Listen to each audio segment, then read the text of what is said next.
Guys, welcome back to my channel. ഇന്ന് ഞാൻ share ചെയ്യുന്നത് എൻ്റെ രണ്ട് ബ്യൂട്ടിഫുൾ ഡെലിവറി സ്റ്റോറീസ് ആണ്. ഒന്ന് നോർമൽ ഡെലിവറിയും മറ്റേത് സി സെക്ഷൻ. ഞാൻ ഒരു PCOS പേഷ്യൻ്റാണ്. നിങ്ങൾ തമിഴിൽ ശ്രദ്ധിച്ച് കാണും. PCOSും ബൈക്കോർണറ്റ് യൂട്രസും. ബൈക്കോർണറ്റ് യൂട്രസ് എന്ന് വെച്ചിട്ടുണ്ടെങ്കിൽ നമ്മുടെ യൂട്രസിൻ്റെ യൂഷ്വൽ ഷേപ്പിൽ നിന്ന് ഡിഫറെൻ്റ് ആയിട്ട് യൂട്രസ് രണ്ട് പാർട്ടീഷനായിട്ടിരിക്കുന്ന ഒരു അവസ്ഥയാണ്. അതായത് ഒരു ഹാർട്ട് ഷേപ്പൊക്കെ പോലെ. അതുകൊണ്ട് തന്നെ ഡോക്ടേഴ്സ് പറഞ്ഞിരുന്നു കൺസെപ്ഷൻ അത്ര ഈസി ആയിരിക്കില്ല. ഞങ്ങൾ കൺസൾട്ട് ചെയ്ത ഡോക്ടർ കോലഞ്ചേരി മെഡിക്കൽ കോളേജിലെ ഡോക്ടർ മിനി ഐസക് ആണ്. അങ്ങനെ ഡോക്ടറിൻ്റെ നിർദ്ദേശപ്രകാരം ഞാൻ ഓവുലേഷൻ ടാബ്ലറ്റ് സ്റ്റാർട്ട് ചെയ്തു. ഓരോ സൈക്കിൾ കംപ്ലീറ്റ് ചെയ്യുമ്പോഴും ടെസ്റ്റ് ചെയ്ത് നോക്കും, രണ്ട് പിങ്ക് ലൈൻസ് ഉണ്ടോ എന്ന് അറിയാൻ വേണ്ടി. അങ്ങനെ 3 സൈക്കിൾ കംപ്ലീറ്റ് ചെയ്ത് ടെസ്റ്റ് ചെയ്ത് നോക്കിയപ്പോഴത്തേക്കും നമ്മുടെ പിങ്ക് ലൈൻസ് കണ്ടു. അങ്ങനെ ഞങ്ങൾ ഹോസ്പിറ്റലിലൊക്കെ പോയി പ്രഗ്നൻസി കൺഫേം ചെയ്തു. അങ്ങനെ 12th വീക്ക് സ്കാനിങ്ങിലാണ് ഡോക്ടർ പറയുന്നത് എൻ്റെ സെർവിക്സ് ലെങ്ത് കുറവാണെന്ന്. ഡോക്ടർ സജസ്റ്റ് ചെയ്തിട്ട് 14th വീക്കിൽ ഞങ്ങൾ എൻസർക്ലാജ് ചെയ്ത് എനിക്ക്, അതായത് എയർലി ലേബർ ആകാതിരിക്കാൻ വേണ്ടി സെർവിക്സിൽ സ്റ്റിച്ച് ചെയ്യുന്നതാണ് എൻസർക്ലാജ്. അതൊരു മൈനർ ഓപ്പറേഷൻ പോലെ തന്നെ അനസ്തേഷ്യയൊക്കെ തന്നിട്ട് തന്നെയാണ് എനിക്ക് നടത്തിയിരുന്നത്. ഈ എൻസർക്ലാജ് ചെയ്ത് കഴിഞ്ഞിട്ട് എനിക്ക് കുറച്ച് ദിവസത്തേക്ക് ഭയങ്കര വേദനകളും നടക്കുമ്പോഴൊക്കെ നല്ല ബുദ്ധിമുട്ടൊക്കെ ഉണ്ടായിരുന്നു. ചെറിയൊരു വേദനയും കാര്യങ്ങളൊക്കെ ഉണ്ടായിരുന്നു. ഈ സമയത്ത് തന്നെ എനിക്ക് ഭയങ്കര ചുമയായിരുന്നു. ഈ ചുമ കാരണം എനിക്ക് ചുമ വന്നിട്ടുണ്ടെങ്കിൽ പോകാൻ കുറച്ച് പാടാണ്. ചുമ കാരണം എനിക്ക് കുറച്ച് ബ്ലീഡിങ്ങും കൂടെ ആകാൻ തുടങ്ങി. മിക്ക ദിവസവും ബ്ലീഡിങ് ഉണ്ടായിരുന്നു. അങ്ങനെ എല്ലാ വീക്കിലും മുടങ്ങാതെ തന്നെ പ്രൊലൂട്ടൻ്റെ ഇഞ്ചക്ഷൻ ഞാൻ എടുക്കുന്നുണ്ടായിരുന്നു എല്ലാ വീക്കിലും. അത് ഡോക്ടറിൻ്റെ കൺസൾട്ടേഷനോട് കൂടെ നമുക്ക് ഏത് ഹോസ്പിറ്റൽ വേണമെങ്കിലും പോയി എടുക്കാമായിരുന്നു. അങ്ങനെ എനിക്ക് എപ്പോഴും ട്രാവൽ ചെയ്യാനുള്ള ബുദ്ധിമുട്ട് കാരണം ഞാൻ അടുത്തുള്ള ഒരു ഹോസ്പിറ്റലിൽ പോയിട്ടാണ് എടുത്തിരുന്നത്. ഞാനൊരു ഹോസ്പിറ്റലിൽ ഈ ഇഞ്ചക്ഷൻ എടുക്കാൻ വേണ്ടി പോയപ്പം ബൈക്കോർണറ്റ് യൂട്രസ് എന്നൊക്കെ കണ്ടപ്പം ഡോക്ടർ എന്നോട് പറഞ്ഞു, വേറെ ഡോക്ടർ എന്നോട് പറഞ്ഞു, ഇത് ഒരിക്കലും നോർമൽ ഡെലിവറി പോസിബിൾ അല്ല, എന്താണേലും സി സെക്ഷനേ പറ്റത്തുള്ളൂ.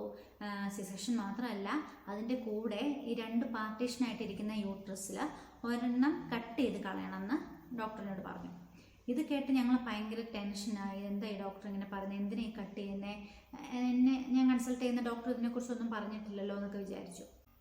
അതുകൊണ്ട് ഇതെല്ലാം ഓർത്തിരുന്ന് തന്നെ അടുത്ത ചെക്കപ്പിൽ ഞങ്ങൾ ഈ ഡൗട്ടെല്ലാം മിനി ഡോക്ടറിൻ്റെ അടുത്ത് പോയി എല്ലാം ക്ലിയർ ചെയ്തു. ഡോക്ടർ പറഞ്ഞു എൻ്റെ ഒരു കേസിൽ ഈ ഒരു പ്രശ്നമേ ഇല്ല എന്ന് പറഞ്ഞു. എൻ്റെ ഹസ്ബൻഡ് ചോദിച്ചു അന്നേരം കുഞ്ഞിന് എന്തെങ്കിലും പ്രോബ്ലം എല്ലാം വരുമോ എന്നൊക്കെ ചോദിച്ചു. അപ്പോൾ ഡോക്ടർ പറഞ്ഞത് കിട്ടുവാണെങ്കിൽ നല്ല ഹെൽത്തി ആയിട്ടുള്ളൊരു കുട്ടിയെ തന്നെ കിട്ടുമെന്ന് പറഞ്ഞു. അങ്ങനെ ബേബിയുടെ സേഫ്റ്റിയൊക്കെ ഓർത്ത് ട്രാവലിംഗ് ഒക്കെ കുറയ്ക്കാൻ വേണ്ടിയിട്ട് ഞങ്ങൾ ഹോസ്പിറ്റലിനടുത്തേക്ക് തന്നെ വീട് മാറിയായിരുന്നേ. അങ്ങനെ സമയങ്ങളൊക്കെ പോയി 7ാം മാസമൊക്കെ കഴിഞ്ഞു. അത് കഴിഞ്ഞ് സ്കാൻ ചെയ്ത് നോക്കുമ്പോഴാണ് നമ്മൾ അറിയുന്നത് കുട്ടി ബ്രീച്ച് പൊസിഷനിലാണ് ഇരിക്കുന്നത്, സെഫാലിക്കിലേക്ക് ആയിട്ടില്ലെന്ന്. അങ്ങനെ ഡോക്ടർ പറഞ്ഞു സി സെക്ഷൻ വേണ്ടി വരും. അങ്ങനെ ഞങ്ങൾ എല്ലാം സി സെക്ഷന് വേണ്ടിയിട്ട് പ്രിപ്പയർ ആയി. നമ്മൾ പ്രാർത്ഥിക്കാനൊന്നും ഇരുന്നില്ല, നോർമൽ ഡെലിവറി ആകാൻ വേണ്ടി പ്രാർത്ഥിച്ചുകൊണ്ടേ ഇരുന്നു. കൃപാസന മാതാവിൻ്റെ അടുത്ത് പോയി പ്രാർത്ഥിച്ചു, ലൈറ്റ് ക്യാൻഡിൽ പ്രയർ ഇട്ട് പ്രാർത്ഥിച്ചു, എല്ലാം നോർമൽ ഡെലിവറി ആകാൻ വേണ്ടിയിട്ട്. അങ്ങനെ എൻ്റെ ഓപ്പറേഷൻ്റെ ഡേറ്റ് ഒക്കെ ആകാറായപ്പോഴത്തേക്കും ഞാൻ ബാഗെല്ലാം പാക്ക് ചെയ്ത് റെഡി ആയിട്ടിരിക്കുക. അഡ്മിറ്റ് ആകുന്നതിന് 2 ദിവസം മുന്നേ എനിക്ക് വീണ്ടും ബ്ലീഡിങ് ആയി. അത്രയും ഫുൾ ടൈം ആയതുകൊണ്ട് ഞങ്ങൾ വെച്ചുകൊണ്ടിരുന്നില്ല, അന്നേരം തന്നെ ഹോസ്പിറ്റലിലേക്ക് പോയി. അവിടെ ചെന്ന് ഡോക്ടർ ചെക്ക് ചെയ്തപ്പോഴാണ് നമ്മളോട് പറഞ്ഞത് കുട്ടി തിരിഞ്ഞു വന്നു, ഇനി നമുക്ക് നോർമൽ ഡെലിവറിക്ക് വേണ്ടി ട്രൈ ചെയ്യാമെന്ന് പറഞ്ഞു. ഡോക്ടർ തന്നെ അപ്പോൾ എന്നോട് ചോദിച്ചു എങ്ങനെ ഒരാഴ്ച കൊണ്ട് എങ്ങനെ തിരിച്ചു കൊച്ചിനെന്ന്. പിന്നെ ഉള്ളൊരു കടമ്പ എന്ന് പറയാൻ എൻസർക്ലാജ് ചെയ്തത് അൺസ്റ്റിച്ച് ചെയ്യേണ്ടതായിരുന്നു. ഞങ്ങൾ അഡ്മിറ്റായി പിറ്റേ ദിവസം രാവിലെ തന്നെ എന്നെ കൊണ്ടുപോയി അൺസ്റ്റിച്ച് ചെയ്യാൻ വേണ്ടിയിട്ട്. അതാണ് ഏറ്റവും വലിയൊരു പെയിൻ ഞാൻ അനുഭവിച്ചത്. അന്നേരം നമ്മൾ ഫുൾ ടൈം ആയതുകൊണ്ട് അനസ്തേഷ്യ കാര്യങ്ങളൊന്നും ഇല്ല, ഡയറക്റ്റ് അവർ അൺസ്റ്റിച്ച് ചെയ്യുവാണ്. അൺസ്റ്റിച്ച് ചെയ്ത് കഴിഞ്ഞിട്ട് നമ്മൾ ലേബർ പെയിൻ വരാൻ വേണ്ടി കുറച്ച് ദിവസം വെയിറ്റ് ചെയ്തു. എന്നിട്ടും ഒരു പെയിനും വരുന്നില്ലെന്ന് കണ്ടപ്പോഴത്തേക്കും ഡോക്ടർ പറഞ്ഞു നമുക്ക് ലേബർ ഇൻഡ്യൂസ് ചെയ്യാമെന്ന് പറഞ്ഞു. അങ്ങനെ ഫസ്റ്റ് ഡോസ് എടുത്തു, സെക്കൻഡ് ഡോസ് എടുത്തു, തേർഡ് ഡോസ് എടുത്ത് കഴിഞ്ഞപ്പോഴത്തേക്കും എനിക്ക് പെയിനൊക്കെ വരാൻ തുടങ്ങി. എന്നെ ലേബർ റൂമിലേക്ക് മാറ്റി. അങ്ങനെ കുറേ നേരത്തെ വേദനയും കരച്ചിലും ഒക്കെ കഴിഞ്ഞ് ഞങ്ങളുടെ കുഞ്ഞു മിറാക്കിൾ ഞങ്ങളുടെ അടുത്തെത്തി. എന്നിട്ട് നേഴ്സ് വന്ന് പറഞ്ഞു ബേബി ഗേളാണ്. എന്നിട്ട് അടുത്ത് കൊണ്ടുവന്നിട്ട് ബേബിയുടെ ഫുൾ വെയിറ്റ്, ഏത് ടൈമിലാണ് കുട്ടി ജനിച്ചത് എന്നൊക്കെ പറഞ്ഞു. പിന്നെ നമുക്ക് എൻ്റെ മുഖത്തിൻ്റെ അടുത്ത് ഇങ്ങനെ കൊണ്ടുവച്ചിട്ട് ഉമ്മയൊക്കെ കുളിപ്പിച്ചു. അങ്ങനെയൊക്കെ നല്ലൊരു ഫീലായിരുന്നത്. അങ്ങനെ നമ്മുടെ ബേബിയെ കണ്ടപ്പോഴേ ഞാൻ അനുഭവിച്ച വേദനയും വിഷമങ്ങളും എല്ലാം ഞാൻ അപ്പം തന്നെ മറന്നു കേട്ടോ. ഇതാണ് എൻ്റെ ഹെസമോൾ ഉണ്ടായ സ്റ്റോറി. ഇനി എൻ്റെ സെക്കൻഡ് ഡെലിവറിയെ കുറിച്ച് പറയാം. ഇതിൽ നിന്നൊക്കെ കംപ്ലീറ്റ്ലി ഡിഫറെൻ്റ് ആയിരുന്നു എൻ്റെ സെക്കൻഡ് ഡെലിവറി എക്സ്പീരിയൻസ്. എനിക്ക് PCOS അപ്പോഴും ഉണ്ടായിരുന്നു, പക്ഷേ ഓവറേഷൻ ടാബ്ലറ്റ് ഒന്നും എടുക്കാതെ തന്നെ കൺസീവ് ചെയ്യാൻ പറ്റി. ഫസ്റ്റ് ഡെലിവറിയിൽ പ്രീമച്യൂർ ബർത്ത് ആകാത്തതുകൊണ്ടും ലേബർ ഇൻഡ്യൂസ് ചെയ്തതുകൊണ്ടും എനിക്ക് ഇത്തവണ എൻസർക്ല ചെയ്യേണ്ടി വന്നില്ല. പക്ഷേ ഒരു സേഫ്റ്റി എന്നതുപോലെ ഞാൻ പ്രൊജസ്ട്രോണിൻ്റെ ടാബ്ലറ്റ് ഡെയിലി കഴിക്കുന്നുണ്ടായിരുന്നു 36 വീക്ക് വരെ. അങ്ങനെ 7-ാം മാസം കഴിഞ്ഞപ്പോഴത്തേക്കും വീണ്ടും സ്കാൻ ചെയ്തു കൊച്ചിൻ്റെ പൊസിഷൻ അറിയാൻ വേണ്ടി. അപ്പോൾ നമ്മുടെ ഈ ബേബിയും ബ്രീച്ച് പൊസിഷനിലാണ്, സെഫാലിക് ആയിട്ടില്ല. അപ്പോഴും എനിക്ക് യാതൊരു ടെൻഷനും ഇല്ല. ഹെസമോള് തിരിഞ്ഞു വന്നല്ലോ, ലൂക്കാച്ചനും തിരിഞ്ഞു വരുന്നായിരുന്നു എൻ്റെ പ്രതീക്ഷ. അങ്ങനെ ലാസ്റ്റ് കൺസൾട്ടേഷനായിട്ടും തിരിഞ്ഞു വരാത്തതുകൊണ്ട് ഡോക്ടർ എന്താണേലും നമുക്കൊരു ഡേറ്റ് തന്നു അഡ്മിറ്റ് ആകാൻ വേണ്ടി, സിസേറിയന് വേണ്ടിയിട്ട്. അങ്ങനെ വേറെ യാതൊരു ടെൻഷനും ഇല്ലാതെ ഞാൻ അഡ്മിറ്റായി.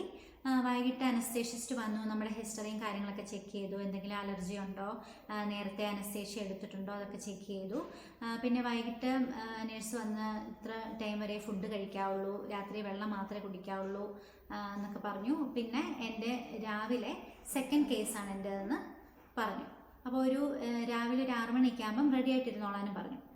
അന്ന് രാത്രിയിൽ എനിക്ക് പിന്നെ ഉറക്കമൊന്നുമില്ല കേട്ടോ. നമ്മൾ രാവിലെ 5 മണിക്ക് എണീക്കണം എന്നുള്ളൊരു ടെൻഷനും, പിന്നെ രാവിലെ നമുക്ക് ഓപ്പറേഷൻ്റെ ഒരു ടെൻഷനൊക്കെ ചെറുതായിട്ടപ്പോൾ തുടങ്ങി. അതുകൊണ്ട് രാത്രിയിൽ ഉറക്കമൊന്നുമില്ല. അങ്ങനെ ഞാൻ 5 മണി ആയപ്പോൾ എണീറ്റ് ഫ്രഷൊക്കെ ആയിട്ട് റെഡി ആയിട്ടിരിക്കുക. അപ്പോഴത്തേക്കും നമ്മുടെ നേഴ്സ് വന്നു, ഇനിമ തന്നു. കുറച്ച് കഴിഞ്ഞപ്പോൾ യൂറിൻ പോകാനുള്ള ട്യൂബൊക്കെ ഇട്ടു. ട്യൂബൊക്കെ ഇട്ട് കഴിഞ്ഞപ്പോഴത്തേക്കും കുറച്ച് ടെൻഷൻ കുറച്ചായിട്ട് കൂടി തുടങ്ങി. പിന്നെ നമ്മൾ അടുത്തതെന്ന് വെച്ചിട്ടുണ്ടെങ്കിൽ ഓപ്പറേഷൻ തിയേറ്ററിലേക്ക് കൊണ്ടുപോകുകയാണല്ലോ. അങ്ങനെ ട്യൂബൊക്കെ ഇട്ട് കഴിഞ്ഞിട്ട് ഞാൻ പിന്നെ ആരോടും മിണ്ടുന്നൊന്നുമില്ല. എനിക്ക് അങ്ങോട്ട് കുറച്ച് ടെൻഷൻ അങ്ങ് കൂടി തുടങ്ങി. ഹെസമോളെ കാണുമ്പോഴേക്കാണെങ്കിലും കുറച്ച് ടെൻഷൻ അങ്ങ് കൂടാൻ തുടങ്ങിയേ. അങ്ങനെ എൻ്റെ ടേൺ എത്തി. സ്ട്രെച്ചറൊക്കെ കൊണ്ടുവന്നു. ഞാൻ സ്ട്രെച്ചറിൽ കയറി കിടന്നിട്ട് നമുക്കിങ്ങനെ ബെൽറ്റൊക്കെ ഫുള്ള് ഇട്ടിട്ട്, നമ്മൾ അനങ്ങാതിരിക്കേണ്ട ബെൽറ്റൊക്കെ ഇട്ടിട്ടാണല്ലോ കൊണ്ടുപോകുന്നത്. അപ്പോൾ എനിക്കൊരു ശ്വാസം മുട്ടലൊക്കെ പോലെ ഇങ്ങനെ പോകുന്ന ടെൻഷനൊക്കെ കൂടിയിട്ട്, അപ്പോൾ എനിക്ക് എൻ്റെ സൈഡിൽ എൻ്റെ ഹസ്ബൻഡ് നിന്ന് സ്ട്രെച്ചർ തള്ളാൻ കൂടെ കൂടുന്നുണ്ട്. ഡാഡിയും മമ്മിയും ഹെസമോളും ബാക്കിൽ വരുന്നതേ ഉള്ളൂ. അപ്പോൾ എനിക്ക് കാണാൻ പറ്റുന്നത് എൻ്റെ ഹസ്ബൻഡിനെ മാത്രമേ ഉള്ളൂ. പുള്ളിയുടെ കണ്ണൊക്കെ ആണെങ്കിൽ നിറഞ്ഞിങ്ങനെ നിൽക്കും. എനിക്ക് പുള്ളിയുടെ ഒരു ഇത് ചേഞ്ച് ആകുമ്പോഴത്തേക്ക് മനസ്സിലാകും എന്തായാലും മൈൻഡിൽ നിന്ന്. അപ്പോൾ എനിക്ക് കണ്ടപ്പോഴത്തേക്ക് എനിക്ക് ഇച്ചിരി കൂടെ കുറച്ചുകൂടെ ടെൻഷൻ കൂടിക്കൂടി വരിക.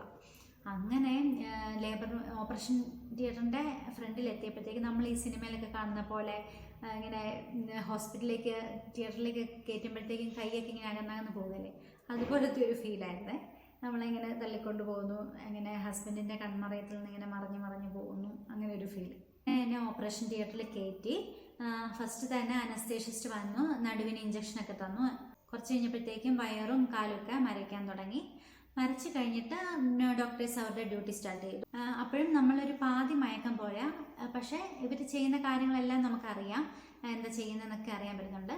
പക്ഷേ ഇതൊന്നും കാണാതിരിക്കാൻ വേണ്ടി നമ്മുടെ ഇടയ്ക്ക് ഇങ്ങനെ ഒരു ഡോക്ടേഴ്സിൻ്റെ നമ്മുടെ ഇടയ്ക്കായിട്ടൊരു സ്ക്രീൻ വെച്ചിട്ടുണ്ട്, നമ്മൾ ഇവർ ഓപ്പറേറ്റ് ചെയ്യുന്നത് കാണാതിരിക്കാൻ വേണ്ടിയിട്ട്. അങ്ങനെ പയ്യെ കൊച്ചിൻ്റെ കരച്ചിലൊക്കെ കേട്ടു. ഡോക്ടർ പയ്യെ ആ ഒരു സ്ക്രീനിലെ കർട്ടൻ മാറ്റിയിട്ട് പറഞ്ഞു ബേബി ബോയ് ആണെന്നൊക്കെ പറഞ്ഞു.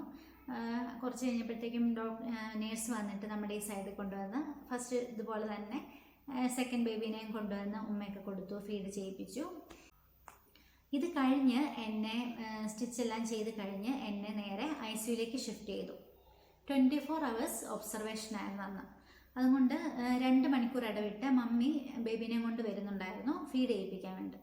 24 hours ഒക്കെ കഴിഞ്ഞ് ഒബ്സർവേഷനൊക്കെ കഴിഞ്ഞ് എന്നെ റൂമിലേക്ക് ഷിഫ്റ്റ് ചെയ്യാൻ വേണ്ടിയിട്ട് തുടങ്ങിയപ്പോഴാണ് സിസേറിയൻ്റെ ശരിക്കുള്ളൊരു പെയിൻ ഞാൻ അറിയുന്നത്. അത് നിലത്ത് കാൽ കുത്താൻ പറ്റാത്തൊരു രീതിക്കുള്ള പെയിനാണ്. നമ്മളെ ബെഡിൽ നിന്ന് അവരെ എണീപ്പിച്ചിട്ട് വീൽ ചെയറിലേക്ക് ഇരുത്തും. അപ്പോൾ എന്നാണേലും നിലത്ത് ഇറങ്ങി കാല് കുത്തിയിട്ടേ വീൽ ചെയറിലേക്ക് ഇരിക്കാൻ പറ്റത്തുള്ളൂ. ഞാൻ പയ്യെ എണീക്കുമ്പോഴത്തേക്കും വേദന എനിക്ക് കൂടുക. ഞാൻ രണ്ടും കൽപ്പിച്ച് ചാടി അങ്ങ് എണീറ്റു. ചാടി എണീറ്റ് എനിക്കത് പറയാൻ അറിയത്തില്ല, അതുപോലത്തെ ഒരു വേദനയായിരുന്നു. അങ്ങനെ നേഴ്സുമാരൊക്കെ അപ്പം എന്നെ വഴക്ക് പറഞ്ഞു കേട്ടോ, ഇങ്ങനെയൊന്നും ചെയ്യരുതെന്നൊക്കെ പറഞ്ഞ്. ഞാൻ എന്നിട്ട് ഇങ്ങനെ കരയുക, വേദന സഹിക്കാൻ പറ്റാത്തത് കൊണ്ട്. നമ്മളോട് ഈ സിസേറിയൻ കഴിഞ്ഞവരൊക്കെ പറയുമല്ലോ ഫസ്റ്റ് വോക്ക് ഭയങ്കര പെയിൻഫുള്ളാന്നൊക്കെ. അപ്പോഴൊന്നും ഞാൻ വിശ്വസിച്ചേ ഇല്ല കേട്ടോ ഇങ്ങനെ ഒരു വേദനയായിരിക്കുന്ന. അത് പറയാൻ പറ്റാത്തൊരു സൈസ് വേദന. നമ്മുടെ സ്റ്റിച്ച് ഇട്ടിട്ടൊരു പ്ലാസ്റ്ററും കൂടെ അവർ ഒട്ടിക്കും, അതും കൂടെ വലിഞ്ഞിട്ടുള്ളൊരു വേദനയും കൂടെയാണത്. നമുക്ക് തന്നെ നടക്കാൻ പറ്റില്ല, ആരുടെയെങ്കിലും ഹെൽപ്പ് വേണം, അങ്ങനെയൊക്കെ ആയിരുന്നു. ആ ഒരു ടൈമിൽ എൻ്റെ ഹസ്ബൻഡും എൻ്റെ പേരൻസും എനിക്ക് തന്നൊരു സപ്പോർട്ട് അത് പറയാതിരിക്കാൻ പറ്റത്തില്ല കേട്ടോ. അങ്ങനെ 1 വീക്ക് കഴിഞ്ഞപ്പോഴത്തേക്കും ഞാൻ ഏതാണ്ട് ഓക്കെ ആയി. എനിക്ക് എൻ്റെ ബേബിയുടെ കാര്യങ്ങളൊക്കെ എല്ലാം നോക്കാൻ പറ്റി. അപ്പോൾ എനിക്ക് പറയാനുള്ളത്, PCOS ആകട്ടെ വേറെ എന്ത് ഇഷ്യൂസും ആകട്ടെ, പ്രോപ്പർ ട്രീറ്റ്മെൻറ്റ് എടുത്താൽ 90% ഇഷ്യൂസും നമുക്ക് സോൾവ് ചെയ്യാൻ പറ്റും. പിന്നെ നമ്മൾ അനുഭവിക്കുന്ന വേദന അത് നമ്മുടെ ബേബീനെ കാണുമ്പോഴേ മറക്കാവുന്നതൊക്കെ ഉള്ളൂ. ഇങ്ങനെയായിരുന്നു എൻ്റെ 2 ഡെലിവറി സ്റ്റോറീസ്. ഇനി ഞാൻ എൻ്റെ വീഡിയോ വൈൻഡപ്പ് ചെയ്യുവാണ്. നിങ്ങൾക്ക് ഈ വീഡിയോ ഇഷ്ടപ്പെട്ടെങ്കിൽ ലൈക്ക് ചെയ്യാനും ഷെയർ ചെയ്യാനും മറക്കല്ലേ. പിന്നെ സബ്സ്ക്രൈബ് ചെയ്യാൻ പ്രത്യേകം പറയേണ്ട കാര്യമില്ലല്ലോ, സബ്സ്ക്രൈബും കൂടെ ചെയ്തേക്കണം. താങ്ക്